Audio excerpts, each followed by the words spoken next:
Gypsum যা বর্তমানে খুব ট্রেন্ডিংয়ে আছে। যারা জিপসাম নিয়ে কাজ করেন তারা জানেন কি এই জিপসাম আপনার কত বড় ক্ষতি করছে। যারা জিপসাম নিয়ে রেগুলার কাজ করেন তাদেরকে প্রায় অসুস্থ দেখা যায়।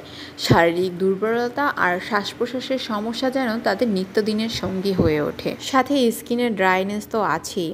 দীর্ঘদিন যখন আপনি এই জিপসাম নিয়ে কাজ করেন তখন এই জিপসামের ডাস্ট আপনার শ্বাস প্রশ্বাসের মাধ্যমে শরীরে প্রবেশ করে আপনার ফুসফুসি সহ কিডনির ক্ষতি করতে পারে। এর সাথে সাথে এটা নিয়ে আসতে পারে মরণব্যাধি ক্যান্সার। জিপসাম হচ্ছে নরম সালফেট খনিজ, যার রাসায়নিক সংকেত ক্যালসিয়াম সালফেট ডাইহাইড্রেট। এটি কৃষিকাজে সার হিসেবে ব্যবহার করা হয় মাটির ক্যালসিয়াম এবং সালফেটের ঘাটতি পূরণ করতে। এছাড়াও নির্মাণ কাজে ব্যবহার করা হয়, বিভিন্ন ধরনের হোম ডেকোর এবং শোপিস বানাতেও বর্তমানে এটা খুবই ফেমাস।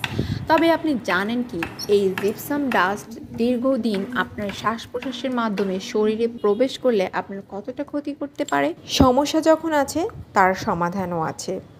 লাস্ট 1 মাস আমার কাজের খুব প্রেশার থাকার কারণে আমি উইদাউট এনি সেফটি মেইনটেইনিং জিপসামের কাজ করি। আর ফলাফল ঠিক 2 সপ্তাহ কাজ করার পরই আমি প্রচণ্ড রকমের শারীরিকভাবে অসুস্থ হয়ে পড়ি এবং আমার শ্বাস প্রশ্বাসে অনেক সমস্যা হয়।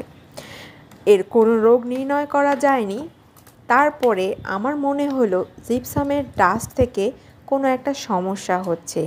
এরপর এটা নিয়ে ঘাটাঘাটি করার পরে যে তথ্যগুলো পেলাম সেই তথ্যই আপনাদের সাথে শেয়ার করলাম। জিপসামের কাজ করার সময় এর ডাস্ট যাতে আপনার শরীরে প্রবেশ না করে তার জন্য N95 ব্যবহার করুন এবং পর্যাপ্ত বায়ু চলাচল করে ভেন্টিলেশন আছে এমন জায়গায় জিপসামের কাজ করুন। হাত, মুখ, চোখ যতটা সম্ভব সুরক্ষার ব্যবস্থা করুন আর কাজ শেষে যত দ্রুত সম্ভব ভালোভাবে ধুয়ে ফেলুন।